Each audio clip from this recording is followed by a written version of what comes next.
Assalamualaikum dear students. Today our discussion topic is importance of equilibrium constant. आज हम लोगों ने कैसे की इम्पोर्टेंस को डिस्कस करना है. So let's start our topic importance of equilibrium constant.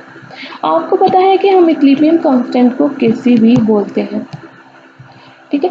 Knowing the numerical value of equilibrium constant of a reaction in two ways. Predicting direction of reaction. Second is predicting extent of a reaction. ये अगर आप लोगों को किसी एक chemical reaction में किसी की वैल्यू का पता हो, ठीक है, तो आप उससे दो चीजें फाइंड आउट कर सकते हैं. एक प्रेडिक्टिंग डायरेक्शन ऑफ रिएक्शन और दूसरा predicting extent of a reaction. Predicting direction of reaction का मतलब है कि हम लोगों को पता चल जाएगा कि रिएक्शन कौन सी डायरेक्शन में प्रोसीड हो रहा है. आया रिएक्शन फॉरवर्ड रिएक्शन में फॉरवर्ड रिएक्शन हो रहा है, आया रिवर्स रिएक्शन हो रहा है, या रिएक्शन इक्विलिब्रियम की स्टेज पे है. तो इसलिए हम किसी भी केमिकल रिएक्शन की वैल्यू को किसी की वैल्यू से प्रेडिक्ट कर सकते हैं कि उसकी रिएक्शन की सिम्त की पेशन गोई कर सकते हैं कि रिएक्शन कौन सी सिम्त में वकू पजीर हो रहा है, आया फॉरवर्ड है, आया बैकवर्ड है, या इक्विलिब्रियम की स्टेज पे है. अगर हमें किसी की वैल्यू का पता हो तो हम किसी भी रिएक्शन की डायरेक्शन की प्रेडिक्शन कर सकते हैं. दूसरे नंबर पे है predicting extent of a reaction.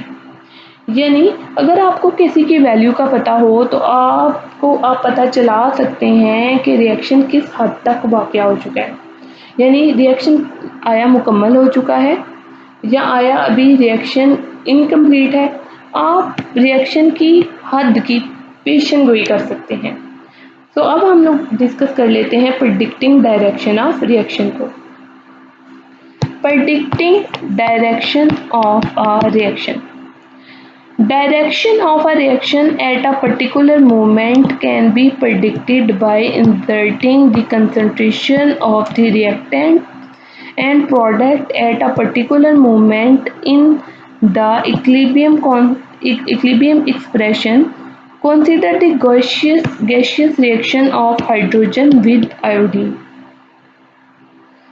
किसी खास लम्हे रिएक्शन की सिम्त की पेशन गोई पर इक्विलिब्रियम एक्सप्रेशन में रिएक्टेंट और प्रोडक्ट की उस लम्हे पर कंसंट्रेशन के अंदराज से हम लोग रिएक्शन की प्रेडिक्शन कर सकते हैं कि रिएक्शन कौन सी सिम्त में वाक़या हो रहा है. ठीक है, सबसे पहले हम लोग इस इक्वेशन को देख लेते हैं. इसमें हमारे पास हाइड्रोजन है और हमारे पास आयोडीन है. हाइड्रोजन और आयोडीन ने रिएक्ट किया और हमारे पास बना दिया हाइड्रोजन आयोडाइड. तो ये हमारे पास हुआ फॉरवर्ड रिएक्शन. रिएक्टेंट ने रिएक्ट किया और बना दिया प्रोडक्ट और रिएक्शन में यहाँ पे मूव कर रहा है फ्रॉम लेफ़्ट टू राइट. ये रिएक्शन मूव कर रहा है लेफ़्ट से राइट की तरफ. अब जो प्रोडक्ट है, प्रोडक्ट डिकम्पोज होके चेंज हो जाएगा आयोडीन में और हाइड्रोजन में. तो ये रिएक्शन है हमारे पास रिवर्स रिएक्शन है और ये मूव कर रहा है फ्रॉम लेफ़्ट से राइट की तरफ. और कुछ टाइम के बाद जब रेट ऑफ फॉरवर्ड रिएक्शन और रेट ऑफ रिवर्स रिएक्शन बिल्कुल इक्वल हो जाते हैं लेकिन अपोजिट डायरेक्शन में होते हैं तो उस स्टेज को हम लोग इक्विलिब्रियम की स्टेज बोलते हैं. और अब ये हमारे पास जो केमिकल रिएक्शन है ये इक्विलिब्रियम की स्टेज पे है, ये chemical reaction.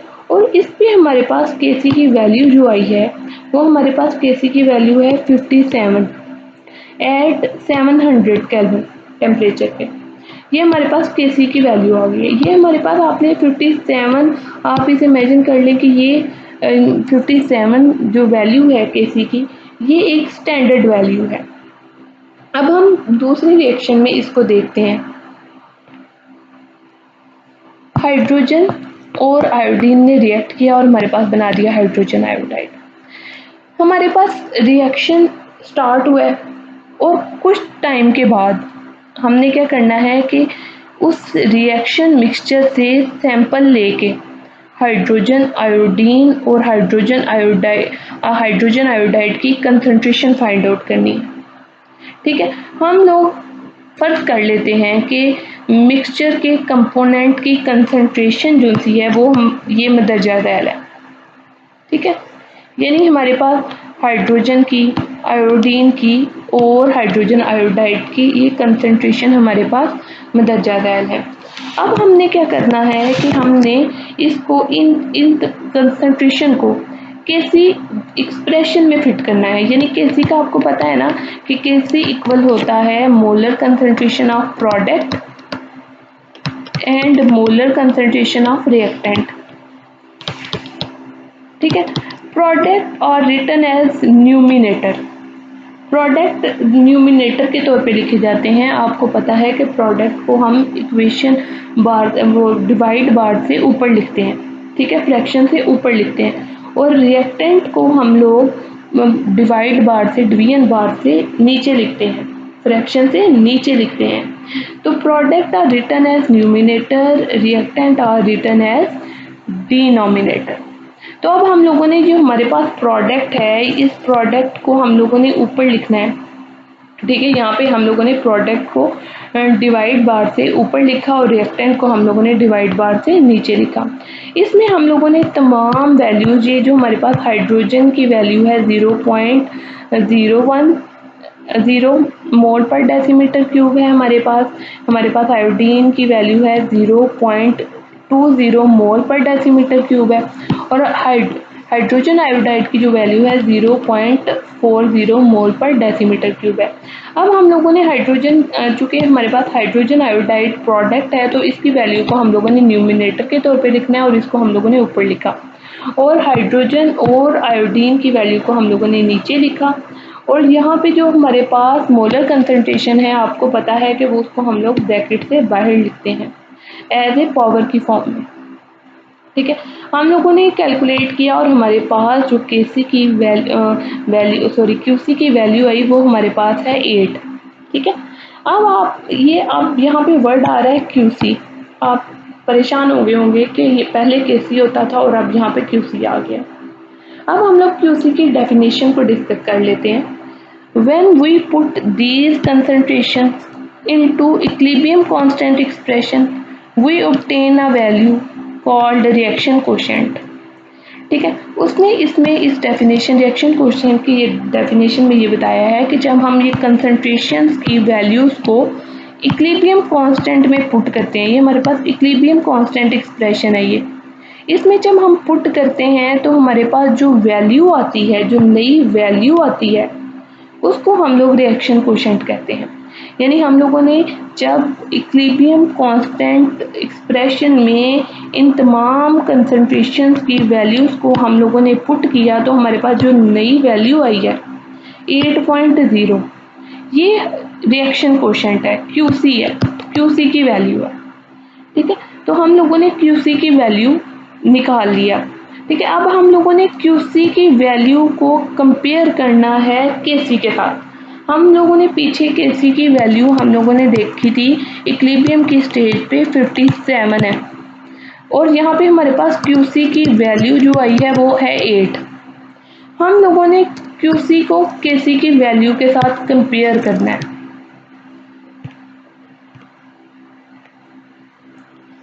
Types of KC, comparison between QC and KC value. KC के 3 टाइप्स होती हैं, ठीक है। आप लोग कह सकते हैं कि इसकी 3 इकसाम हैं, ठीक है। QC is less than KC, ये लेस देन का साइन है। क्यूसी छोटा है केसी से। QC is greater than KC, QC बड़ा है केसी से। And QC equal to KC, QC equal है केसी के। ये 3 टाइप्स हैं, ठीक है। अब हमने कंपैरिजन करना है, ठीक है। अब हमारे पास क्यूसी की वैल्यू आई थी 8 और हमारे पास केसी की वैल्यू क्या थी 57। तो इसका मतलब है कि 8 क्यूसी की वैल्यू है 8 और केसी की वैल्यू है 57। इसका ये मतलब हुआ कि क्यूसी छोटा है केसी से, ठीक है। QC is less than KC. QC छोटा है KC से, क्योंकि KC की वैल्यू 57 आई थी इक्विलिब्रियम की स्टेज पे और KC की वैल्यू हमारे पास 8 आई है। तो इसका यही मतलब हुआ कि QC छोटा है KC से। जब QC छोटा होगा KC से तो रिएक्शन फॉरवर्ड प्रोसीड करेगा, ठीक है, यानी रिएक्शन की डायरेक्शन क्या होगी, फॉरवर्ड होगी। अब है QC is greater then KC।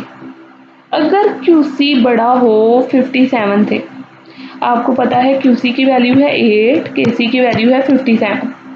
अगर QC की वैल्यू अगर आ जाए 57 से बड़ी आ जाए, यानी 58 आ जाए, 59 आ जाए, तो रिएक्शन क्या होगा, रिएक्शन होगा रिवर्स डायरेक्शन में, ठीक है। QC is greater then KC। अगर QC की वैल्यू 57 से ज़्यादा आ जाए, ठीक है, 58 आ जाए, 59 आ जाए, तो रिएक्शन की डायरेक्शन क्या होगी, रिएक्शन रिवर्स रिएक्शन होगा, ठीक है। और अगर QC की वैल्यू QC और KC बिल्कुल इक्वल हों तो हमारे पास रिएक्शन इक्विलिब्रियम की स्टेज पे होगा। तो अब हम लोगों ने कंपैरिजन किया है इधर QC की वैल्यू का KC की वैल्यू से, और हम लोगों को पता चला कि जब QC की वैल्यू KC से छोटी होगी तो रिएक्शन फॉरवर्ड रिएक्शन होगा। जब QC की वैल्यू KC से बड़ी होगी तो रिएक्शन रिवर्स होगा, और जब KC की वैल्यू QC की वैल्यू से इक्वल होगी, यानी KC और QC की वैल्यू बिल्कुल इक्वल होगी, तो रिएक्शन इक्विलिब्रियम की स्टेज पे होगा। The reaction quotient QC is useful because it predicts the direction of a reaction by comparing the value of QC and KC। उसने कहा है यहाँ पे QC बहुत ज़्यादा रिएक्शन क्वेश्चन यानी QC बहुत ज़्यादा यूज़फुल है कि उससे हम लोग डायरेक्शन को प्रेडिक्ट कर सकते हैं, किसी भी रिएक्शन की सिम्ट को प्रेडिक्ट कर सकते हैं अगर हम लोग QC और KC की वैल्यूज़ को आपस में कंपेयर करें तो, ठीक है। अब यहाँ पे हम लोग देख लेते हैं कि if QC is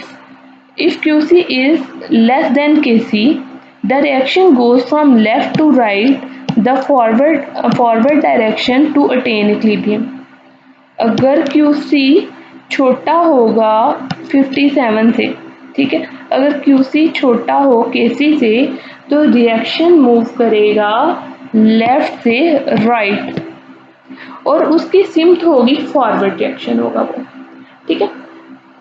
If QC is greater than KC, the reaction goes from left right to left in reverse direction।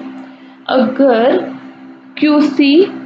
QC बड़ा होगा KC से, ठीक है, यानी ये हमारे पास KC की वैल्यू आई है 57, अगर यहाँ पे QC की वैल्यू हो 50, 58, 59, तो रिएक्शन रिवर्स रिएक्शन होगा और रिएक्शन मूव करेगा फ्रॉम राइट टू लेफ्ट, ठीक है। रिएक्शन कहाँ से मूव करेगा, राइट से लेफ्ट की तरफ, ठीक है, राइट से लेफ्ट की तरफ मूव करेगा। If QC is equal to KC, forward and reverse reaction take place at equal rate, equilibrium has been attained। अगर QC और KC की वैल्यू बिल्कुल इक्वल आ जाती है तो ये रिएक्शन इक्विलिब्रियम की स्टेज पे होगा, ठीक है, बिल्कुल इक्वल होगा और इक्विलिब्रियम की स्टेज पे होगा। फॉरवर्ड और रिवर्स रिएक्शन बिल्कुल इक्वल होंगे, अपोजिट डायरेक्शन में होंगे, और हमें इक्विलिब्रियम की स्टेज बिल्कुल अटेन हो चुकी होगी, तो ऐसे रिएक्शन को हम लोग इक्विलिब्रियम रिएक्शन बोलते हैं, ठीक है। तो यहाँ पे अगर QC की वैल्यू और KC की वैल्यू बिल्कुल इक्वल होगी तो हमें इक्विलिब्रियम की स्टेज अचीव हो जाएगी। तो हम लोगों ने देखा कि किस तरह हम लोग रिएक्शन कोशेंट यानी QC की वैल्यू को KC की वैल्यू के साथ कंपेयर करके कंपैरिजन करके हम लोग किसी भी रिएक्शन की डायरेक्शन को प्रेडिक्ट कर सकते हैं।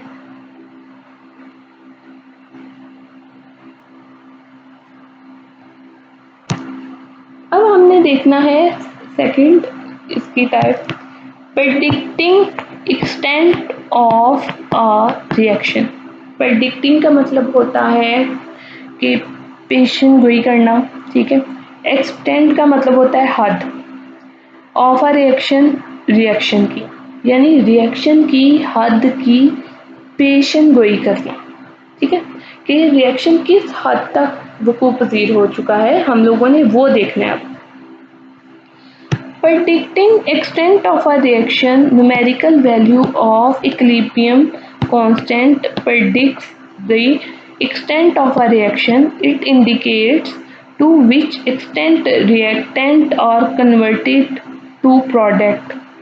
In fact, it measures how far a reaction proceeds before establishing an equilibrium state. In general, there are three possibilities of predicting extent of a reaction as explained below.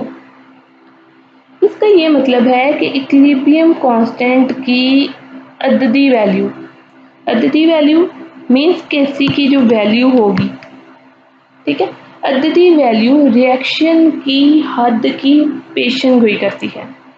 केसी की value हमें बताती है कि किस हद तक रिएक्शन मुकम्मल हो चुका है। ये हमें ये भी बताती है कि किस हद तक रिएक्टेंट प्रोडक्ट में तब्दील हो चुके हैं। दर हकीकत ये हमें बताती है कि इक्विलिब्रियम कायम होने से पहले किस हद तक रिएक्शन होगा।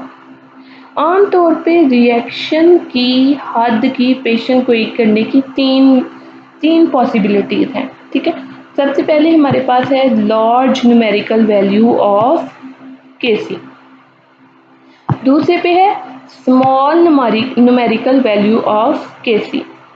Numerical value of KC is neither small nor large. ये तीन पॉसिबिलिटीज़ हैं जिनकी मदद से हम लोग डायरेक्शन एक देख सकते हैं कि कोई भी रिएक्शन किस हद तक वाक़या हो चुका है, ठीक है, मुकम्मल हो चुका है। अब उसमें सबसे पहले हम लोगों ने देखना है लार्ज न्यूमेरिकल वैल्यू ऑफ केसी। हमारे पास ये 10 की रेज ये जो सी है पावर 22 है, पॉजिटिव में है ये हमारे पास वैल्यू। अगर तो हमारे पास जो पावर पॉजिटिव में होगी, ठीक है, तो अगर हमारे पास केसी की वैल्यू पॉजिटिव में होगी तो ये लार्ज वैल्यू कंसीडर होगी, ठीक है। अब हम लोग स्मॉल वैल्यू को देख लेते हैं कि स्मॉल न्यूमेरिकल वैल्यू ऑफ केसी, अगर हमारे पास वैल्यू जो सी है वो पावर की फॉर्म में स्मॉल हो, यानी स्मॉल से मुराद है नेगेटिव में हो, तो केसी की वैल्यू स्मॉल कंसीडर होगी। अब तीसरा देख लेते हैं कि numerical value of KC is neither small nor large, यानी केसी की वैल्यू ना तो छोटी होगी और ना ही बड़ी है। यानी अगर केसी की वैल्यू आपके पास इस फॉर्म में आती है 0.211, तो ये वैल्यू ना तो बड़ी है और ना ही छोटी है, ठीक है। तो हम लोगों ने ये देखा है कि केसी की जब वैल्यू बड़ी होती है उस वक्त जब वो पॉजिटिव की फॉर्म में होगी, यानी 10 की रेज 22, ठीक है। तो ये पॉजिटिव की फॉर्म में आपके पास न्यूमेरिकल वैल्यू है। जब आपके पास वैल्यू जो थी वो नेगेटिव में चली जाएगी तो केसी की वैल्यू न्यूमेरिकल वैल्यू स्मॉल हो जाएगी, और जब आपके पास ये सिंपल इस फॉर्म में वैल्यू आती है तो ये ना तो केसी की बड़ी वैल्यू है और ना ही ये केसी की छोटी वैल्यू है। लार्ज न्यूमेरिकल वैल्यू ऑफ केसी, यानी हमने केसी की बड़ी वैल्यू को देखना है। The large value of Kc indicates that at equilibrium position the reaction mixture consists of almost all product and reactant are negligible. The reaction has almost gone to completion. For example, oxidation of monoxide goes to completion at 100 Kelvin temperature. किसी reaction की केसी की बड़ी अददी value ये जाहिर करती है कि equilibrium की हालत में रिएक्शन मिक्सचर में प्रोडक्ट मौजूद है और रिएक्टेंट ना होने के बराबर है, यानी रिएक्शन तकमील को पहुंच चुका है। ठीक है, अब ये हमारे पास एक एग्जांपल है। ये हमारे पास कार्बन मोनोऑक्साइड है, इसकी ऑक्सीडेशन होगी, यानी ऑक्सीजन के साथ जब ये रिएक्ट करेगी और हमारे पास बना देगी कार्बन डाइऑक्साइड। ठीक है, तो ये हमारे पास रिएक्टेंट है और ये हमारे पास प्रोडक्ट है। और जब हमारे पास Kc की हमारे पास वैल्यू आई है 2.2 मल्टीप्लाई 10 की पावर 22। ठीक है, तो आप देख सकते हैं कि ये Kc की वैल्यू पावर पॉजिटिव की फॉर्म में आई है, 22 है, तो ये Kc की बड़ी वैल्यू है। तो ये हमें ये बताती है कि रिएक्टेंट ने रिएक्ट करके मुकम्मल तौर पे प्रोडक्ट बना दिए हैं और पीछे रिएक्टेंट कम है। ठीक है, बल्कि ना होने के बराबर है, बल्कि तमाम रिएक्टेंट प्रोडक्ट में चेंज हो चुके हैं। ये वैल्यू हम लोगों को ये बता रही है, ये Kc की ये वैल्यू हम लोगों को ये जाहिर कर रही है कि तमाम रिएक्टेंट प्रोडक्ट में चेंज हो चुके हैं और प्रोडक्ट बन चुका है और रिएक्शन कंप्लीट हो चुका है। ठीक है, तो ये लार्ज न्यूमेरिकल वैल्यू हम लोगों को ये बता रही है कि ये रिएक्शन जो सा है तकरीबन मुकम्मल हो चुका है, क्योंकि तमाम रिएक्टेंट रिएक्ट करके प्रोडक्ट बना चुके हैं। तो ये large numerical value of Kc हमें बताती है कि रिएक्शन कंप्लीट हो चुका है। अब है small numerical value of Kc, यानी Kc की छोटी न्यूमेरिकल वैल्यू। और हम लोगों ने पीछे पढ़ा है कि जब Kc की वैल्यू नेगेटिव होगी, ठीक है, पावर में नेगेटिव की फॉर्म में होगी, तो हमारे पास वो Kc की छोटी वैल्यू होती है। When the Kc value of a reaction is small, it indicates that the equilibrium has established with very small conversion of reactants to product. At equilibrium position, almost all reactants are present, but amount of product is negligible. Such type of reaction never goes to completion. इसका ये मतलब है कि किसी reaction की Kc की छोटी value हो तो ये जाहिर करती है कि रिएक्टेंट की मामूली मिकदार प्रोडक्ट में तब्दील हो गई है और इक्विलिब्रियम जल्दी ही कायम हो गया है। इक्विलिब्रियम हालत में तकरीबन रिएक्टेंट ही रिएक्टेंट मौजूद हैं और प्रोडक्ट ना होने के बराबर हैं, और ऐसे रिएक्शन कभी भी मुकम्मल नहीं होते। अब ये हमारे पास अमोनिया है और अमोनिया यहाँ पे हमारे पास रिएक्टेंट के तौर पे है और इसने बना दिया नाइट्रोजन और हाइड्रोजन। ठीक है, तो ये इस चीज़ की निशानदेही कर रहा है, ये Kc की स्मॉल वैल्यू इस चीज़ की निशानदेही कर रहा है कि एक तो इक्विलिब्रियम सबसे पहली बात है कि जल्दी स्टैब्लिश हो गया है इस स्टेज के अंदर। दूसरा, हमारे पास अभी रिएक्टेंट बहुत ज़्यादा अमाउंट में मौजूद है और प्रोडक्ट हमारे पास कम बना है। ठीक है, यानी इसकी जो डीकम्पोजिशन है वो कम हुई है। इसकी कंप्लीट डीकम्पोजिशन होगी तो ये नाइट्रोजन और हाइड्रोजन में चेंज होगा ना। तो ये Kc की स्मॉल वैल्यू हम लोगों को बता रही है कि इसकी अमोनिया की अभी डीकम्पोजिशन कम हुई है, यानी हमारे पास रिएक्टेंट जो है अमोनिया वो ज़्यादा मौजूद है और हमारे पास जो प्रोडक्ट हैं वो कम बने हैं अभी हमारे पास। ठीक है, ये इस चीज़ को रिप्रेजेंट कर रहा है कि हमारे पास रिएक्टेंट ही रिएक्टेंट मौजूद हैं, लेकिन हमारे पास जो प्रोडक्ट है वो कम बना है और वो निग्लिजिबल है। ऐसे रिएक्शन कभी भी कंप्लीट नहीं होते। सो Kc की वैल्यू अगर नेगेटिव होगी, स्मॉल होगी, तो वो हम लोगों को ये बताती है कि रिएक्शन में अभी पहली बात ये बताती है कि इक्विलिब्रियम जल्दी स्टैब्लिश हो गया। दूसरा, हम लोगों को ये बता रही है कि अभी जो रिएक्टेंट है यानी अमोनिया है वो कंप्लीट डीकम्पोज नहीं हुआ।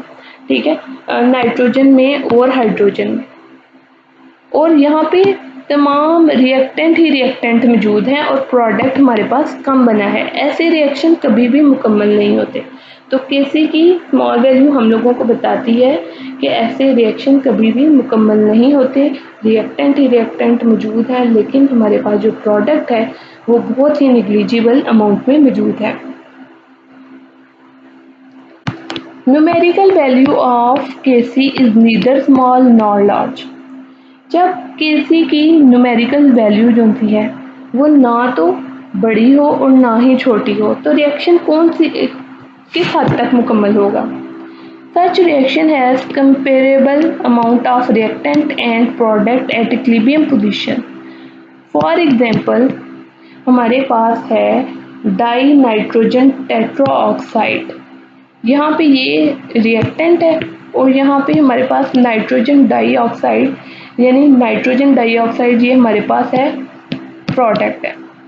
ठीक है, ऐसे रिएक्शन में इक्विलिब्रियम की हालत में रिएक्टेंट और प्रोडक्ट की मिकदारें काफ़ी मिकदारें मौजूद होती हैं। ठीक है, ये हम लोगों को ये निशानदही करती है कि इक्विलिब्रियम मिक्सचर में नाइट्रोजन डाई नाइट्रोजन टेट्राऑक्साइड और नाइट्रोजन ऑक्साइड की काफ़ी मिकदार मौजूद है, यानी ये रिएक्शन इक्विलिब्रियम की स्टेज पे है। ठीक है, जब Kc की वैल्यू ना तो बड़ी होगी और ना ही छोटी होगी, तो ऐसा रिएक्शन जो होता है जब हम लोग कंपेयर करते हैं रिएक्टेंट और प्रोडक्ट को, तो हम लोग देखते हैं कि ये ऐसा रिएक्शन इक्विलिब्रियम के स्टेज पे होता है। ठीक है, होपफुली आप लोगों को अच्छे से समझ आ गई होगी इम्पोर्टेंस ऑफ इक्विलिब्रियम कांस्टेंट की। Thanks for watching my video, kindly subscribe my channel.